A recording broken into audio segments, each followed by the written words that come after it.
Pourquoi, quand on écrase une mouche ou un moustique, par exemple, ça ne fait pas du tout une tache de sang rouge comme si, nous, on se coupait? C'est une question un peu bête au départ, mais en fait, ça ouvre la porte sur un monde assez fascinant. Comment circule ce qu'on appelle le fluide vital chez différentes bestioles? Aujourd'hui, justement, on va se lancer dans une sorte d'exploration. On va regarder un peu la plomberie interne de quelques animaux terrestres. On va voir comment ça marche chez les mammifères, bon, comme nous, quoi. Et puis, chez les oiseaux, les reptiles, et pour finir, ces fameux insectes.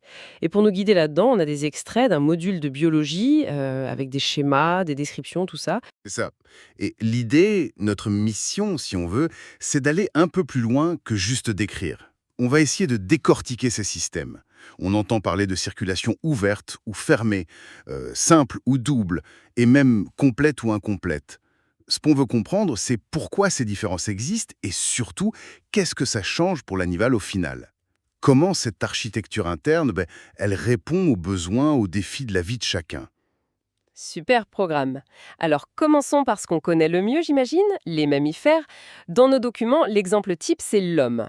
On a même le schéma, le document 52, qui nous montre notre propre tuyauterie interne. Qu'est-ce qui la caractérise au fond? Alors chez nous, les mammifères, la première chose, et c'est vraiment crucial, c'est que le système est fermé. Il faut imaginer un réseau routier, mais hyper bien organisé. Le sang, c'est la circulation, et il reste tout le temps sur les routes, artères, veines et les tout petits capillaires. Jamais, au grand jamais, il ne se déverse comme ça, en plein champ pour inonder les organes. Non, il livre sa cargaison, l'oxygène, les nutriments, à travers les parois très fines des capillaires, tout reste contenu. D'accord, un circuit clos donc. Et après, il y a autre chose? Oui, ensuite, ce système est double. C'est un peu comme s'il y avait deux grandes boucles d'autoroute qui partent du même échangeur central, qui est le cœur. Il y a une boucle courte qui va vers les poumons pour faire le plein d'oxygène et vider le dioxyde de carbone, puis ça revient au cœur. Ça, c'est la circulation pulmonaire. Et il y a l'autre boucle, beaucoup plus longue, qui part du cœur avec le sang tout neuf, bien oxygéné, et qui va desservir absolument tout le reste du corps, du cerveau jusqu'au doigt de pied. Puis elle revient au cœur, cette fois chargée de déchets et appauvrie en oxygène. Ça, c'est la circulation générale, ou systémique. Ce qui est important, c'est que le sang doit repasser par le cœur entre ces deux boucles. Ah oui, ce passage obligé par le cœur entre les poumons et le reste du cœur. Ça fait penser à une sorte d'optimisation, non? Pour remettre la pression, peut-être? Exactement. Ça permet de maintenir une bonne pression pour les deux circuits. Et ça nous amène directement à la troisième caractéristique clé. Cette circulation est complète. Le cœur des mammifères, c'est une petite merveille, avec ses quatre cavités bien distinctes. Il y a deux oreillettes qui reçoivent le sang et deux ventricules qui l'éjectent avec force. Mais surtout, il y a une cloison parfaitement étanche entre le côté droit qui gère le sang pauvre en oxygène qui va au poumon et le côté gauche qui gère le sang riche en oxygène qui part vers le corps. Résultat, aucun mélange possible. C'est comme si on avait deux pompes indépendantes, juste côte à côte. Et donc, le sang qui part irriguer nos muscles, notre cerveau, il est vraiment saturé en oxygène. C'est la Rolls-Royce de la distribution d'oxygène, si vous voulez. Et complet. Ça a l'air d'être une formule très très performante. Est-ce qu'on la retrouve chez d'autres animaux? Je pense aux oiseaux, par exemple. Ils ont des besoins énormes en énergie et aussi, ne serait-ce que pour voler. Le document 53 sur la poule nous pose la question d'ailleurs. À quoi ressemblait leur cœur? Eh bien, la ressemblance, elle est vraiment frappante. Quand on regarde la description qui est fournie, on voit que le cœur des oiseaux, il est construit exactement sur le même plan que celui des mammifères. Quatre cavités avec une séparation totale entre le côté droit et le côté gauche. Deux oreillettes, deux ventricules parfaitement distinctes. Ah, d'accord. Du coup, conséquence directe, leur système circulatoire, il a les mêmes caractéristiques clés. Il est fermé, le sang circule dans des vaisseaux clos, il est double avec la boucle pulmonaire et la boucle systémique, le sang fait donc bien deux passages par le cœur pour un tour complet, et, point absolument essentiel pour leur physiologie, il est complet. Zéro mélange entre le sang oxygéné et le sang désoxygéné. Donc, en gros, c'est la même formule gagnante que chez les mammifères. Ce n'est sûrement pas un hasard si ces deux groupes, oiseaux et mammifères, sont justement ceux qui arrivent à maintenir une température corporelle élevée et constante. Les fameux animaux à sang chaud, les endothermes. Cette super circulation doit être essentielle pour soutenir ce métabolisme de champion. C'est tout à fait ça, vous mettez le doigt dessus. Fournir un maximum d'oxygène aux cellules, et de manière continue, c'est indispensable pour produire toute l'énergie qu'il faut pour voler, pour courir vite, et aussi pour maintenir cette chaleur interne, même quand il fait froid dehors. C'est une convergence évolutive assez remarquable, d'ailleurs, entre oiseaux et mammifères, sur ce plan cardiaque. D'accord. On a donc cette solution très performante chez les mammifères et les oiseaux, mais tous les vertébrés n'ont pas ce modèle 4 étoiles, si je puis dire. Prenons les reptiles, qu'on aborde dans le document 54. La question posée est directe. Quelle est la différence majeure avec notre cœur à nous? Alors là, la différence, elle est au cœur de l'appareil, justement. Les reptiles, ils partagent certains points avec nous, attention, hein. Leur circulation est bien fermée, le sang reste dans les vaisseaux. Et elle est double, le sang passe bien 2 fois par le cœur, avec un circuit vers les poumons et un autre vers le reste du corps. Mais, et c'est là le mais important, elle est incomplète. Incomplète, ça veut dire quoi concrètement au niveau de la structure du cœur? Ça veut dire que si les reptiles ont bien 2 oreillettes qui collectent le sang séparément, sang pauvre en oxygène à droite, sang riche à gauche, la cloison qui est censée séparer les ventricules, les chambres qui éjectent le sang, eh bien, cette cloison n'est pas totalement fermée chez la plupart d'entre eux. Il reste une communication possible entre les 2 côtés, en bas, au niveau des ventricules. Ah, d'accord. Donc les deux types de sang, celui qui revient tout juste des poumons pleins d'oxygène et celui qui revient du corps, appauvri, ils peuvent se croiser en bas. Quelle est l'implication de ce mélange partiel? Le document demande pourquoi les reptiles ont souvent moins d'endurance que des oiseaux ou des mammifères de taille comparable. L'implication directe, c'est justement le mélange. Le sang, riche en oxygène, qui arrive de l'oreillette gauche, et le sang pauvre en oxygène de l'oreillette droite, ils se retrouvent dans une zone ventriculaire où ils peuvent partiellement se mélanger avant d'être propulsés soit vers les poumons, soit vers le reste du corps. Le résultat net, comme le montre bien le schéma d'ailleurs, c'est que le sang qui est envoyé aux organes est, disons, un peu moins riche en oxygène qu'il ne pourrait l'être dans un système complet. Moins performant donc. Oui. Imaginez essayer de faire tourner un moteur de Formule 1 avec un carburant qui serait légèrement dilué avec de l'eau.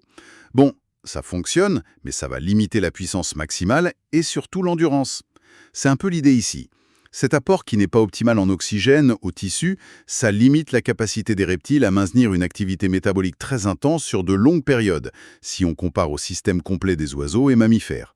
Ça explique en partie leur physiologie d'ectotherme, les fameux animaux à sang froid, qui dépendent beaucoup plus de la température extérieure pour réguler leur niveau d'activité. C'est logique, oui. On voit bien le lien entre une différence anatomique, cette petite cloison incomplète, et des conséquences physiologiques importantes. Et tout ça, ça nous amène enfin aux insectes et à notre question du tout début sur l'absence de sang rouge. Le document 55 nous demande d'ailleurs comment on appelle ce liquide chez eux. Alors, chez les insectes, on ne parle pas vraiment de sang, on parle d'hémolymphe. Les informations du document la décrivent comme un liquide qui est généralement clair, transparent, à base d'eau, souvent incolore, parfois un peu verdâtre ou jaunâtre, mais en tout cas pas rouge. Et pourquoi pas rouge alors? La réponse à notre question initiale. La raison est assez simple, c'est l'absence d'hémoglobine, ou du moins son absence en tant que transporteur principal d'oxygène dissous dans le liquide.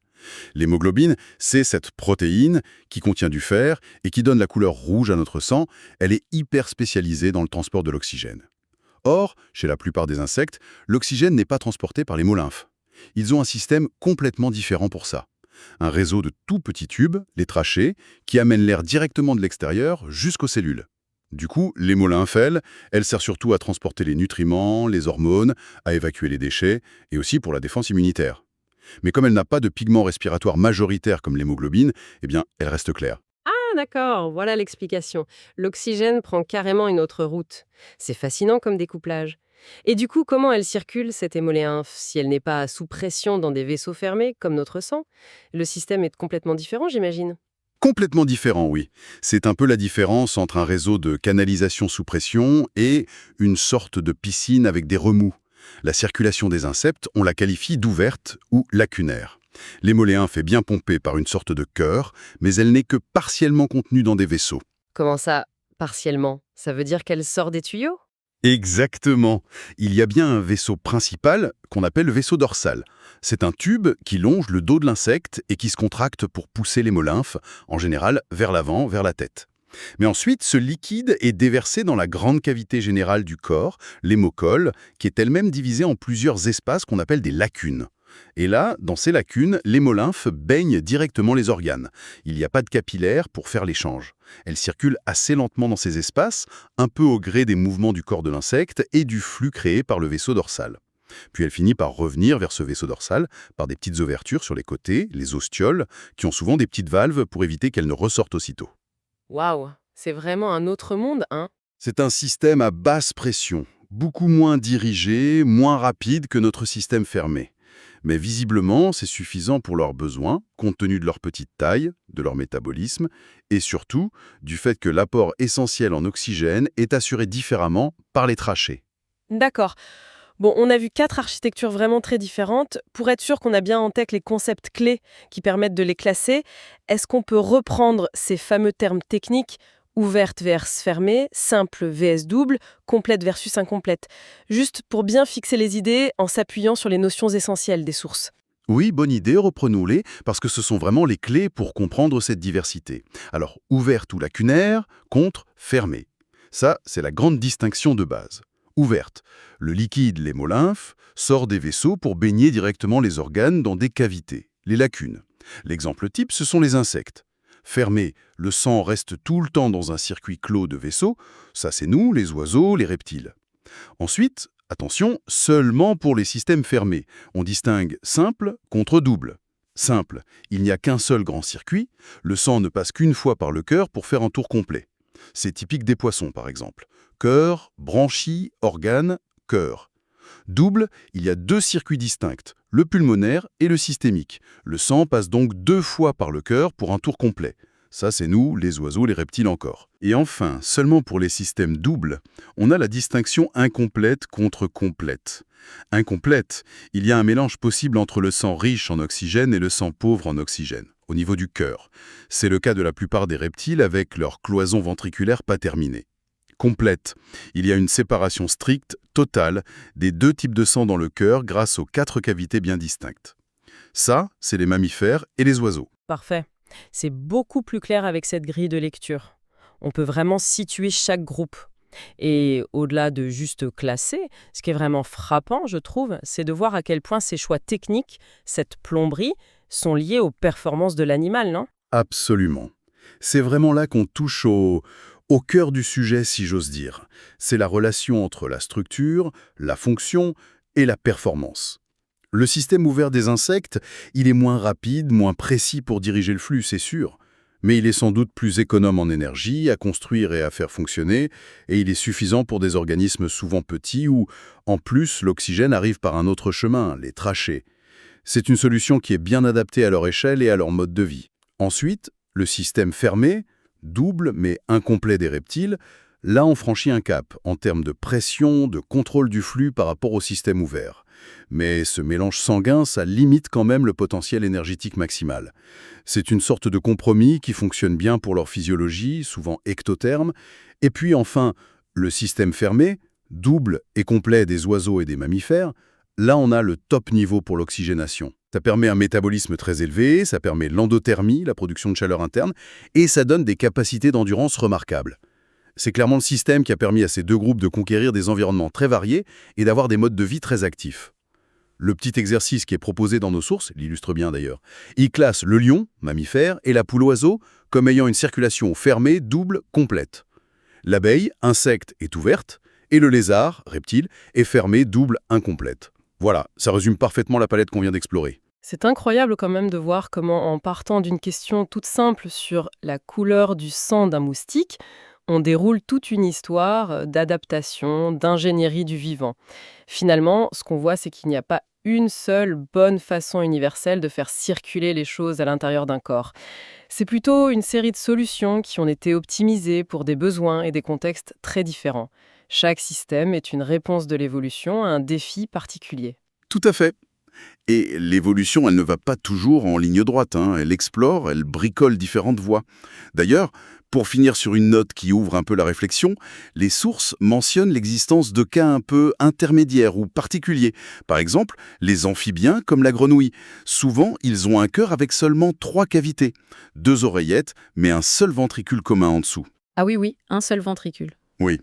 Et là, forcément, il y a un mélange important de sang, peut-être même encore plus marqué que chez les reptiles classiques. Et même chez les reptiles, il y a une exception assez connue, le crocodile. Figurez-vous que son cœur est beaucoup plus proche d'une séparation complète des ventricules que celui des autres reptiles. C'est presque une structure à 4 chambres, un peu comme une ébauche de ce qu'on trouve chez les oiseaux, auxquels d'ailleurs les crocodiles sont apparentés d'assez loin. Un cœur de crocodile presque moderne alors. C'est fou ça. C'est un peu ça. Et ça soulève une question qui est assez fascinante, je trouve, pour prolonger un peu notre discussion. Comment est-ce que l'étude de ces cœurs un peu entre deux, celui de la grenouille avec son ventricule unique ou celui du crocodile qui est si particulier, comment est-ce que ça peut nous aider à comprendre les chemins évolutifs qui ont pu mener, peut-être étape par étape, depuis des systèmes plus simples vers ces machineries ultra performantes à 4 chambres, parfaitement séparées, qu'on voit chez les oiseaux et les mammifères? C'est une invitation en fait à regarder toutes ces différentes solutions non pas comme des réussites ou des échecs, mais plutôt comme des instantanés, des moments figés de l'extraordinaire bricolage permanent de l'évolution.